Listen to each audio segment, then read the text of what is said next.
My name is Jason Lauren. I'm the owner and head scout for ScoutU. If you misunderstand where you are in the recruiting process or when you need to start it, or if a school is actually interested in you or not interested in you, it could greatly affect if or where you end up playing in college. If you don't understand how recruiting works, there's a lot of ways you can get burned by the process. What I'm about to say is literally like nails on the chalkboard to me when I hear a parent or a player or a coach say this.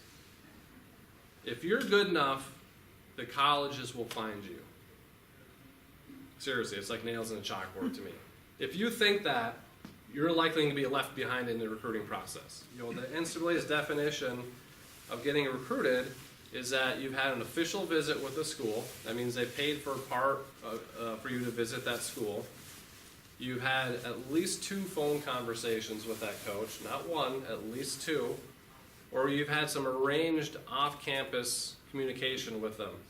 One of the big myths about recruiting is that, well, you don't have to worry about this until you're a senior. Now, how early they recruit is going to depend on the sport. It's going to depend on what position you play. So I can't make a blanket statement saying this is, when you should get involved in recruiting. But generally what I tell people, though, the earlier the better. I mean, the athletes that get scholarships aren't the best athletes. It's the athletes that are being recruited the most. The more schools you get recruiting you, the more offers you get, the more likely you'll get more scholarship money. Because you want to create that competition for you. So they're doing that for several athletes. So that's important to know that, as you're going through the process is that, yeah, that's great. It's exciting that they're calling you and they're finding you on social media and they're talking to your coach and coming to see you play and did a campus visit. Those are all great things, but it still doesn't mean you're going to get an offer. Don't assume you're getting an offer until you actually get an offer. So in college, these showcases, they go there to evaluate talent they already know about, not to discover talent. So if they don't know about you before these showcases, it's just pure luck if they happen to see you play.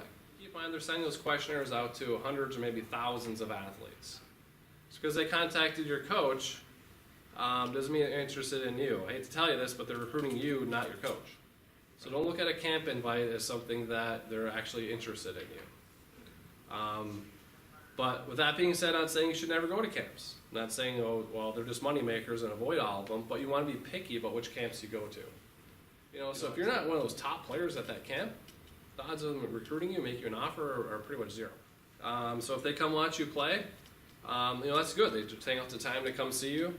But again, they're watching a lot of other athletes. And one thing, if they actually take out the time to come see you play, they're going to come see you play, and the communication after that is non-existent or very little, that's not a good sign.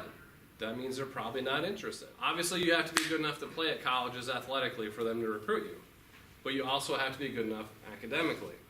Okay, so you could be a great athlete, and one of the first things that college are going to want to know about you is your academic resume. What's your grade point average? What's your ACT score? What types of classes are you taking? And if that doesn't fit in what they want, they won't recruit you. The better you are academically, the more opportunities you're going to have athletically. When you pick the school that's the best fit for you academically first. And the thing that I tell kids to do is that the question you should ask yourself is, would I go to this school if I didn't play my sport there? And if the answer is no, then you're making the choice for the wrong reasons. You play baseball. If you've never been to a Division III baseball game, I encourage you to go. Basketball, soccer, any of those sports.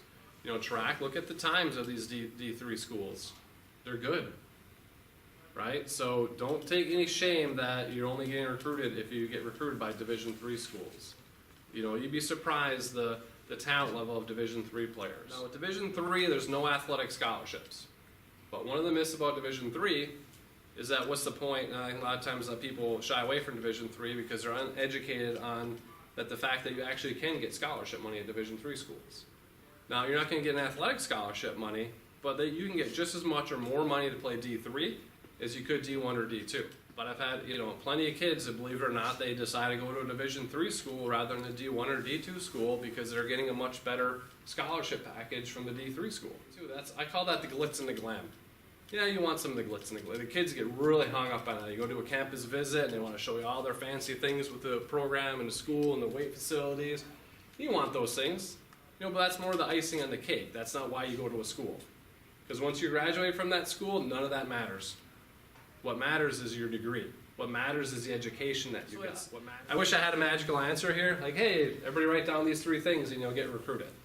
You know, it's a process. It's a game. Like, it's a college.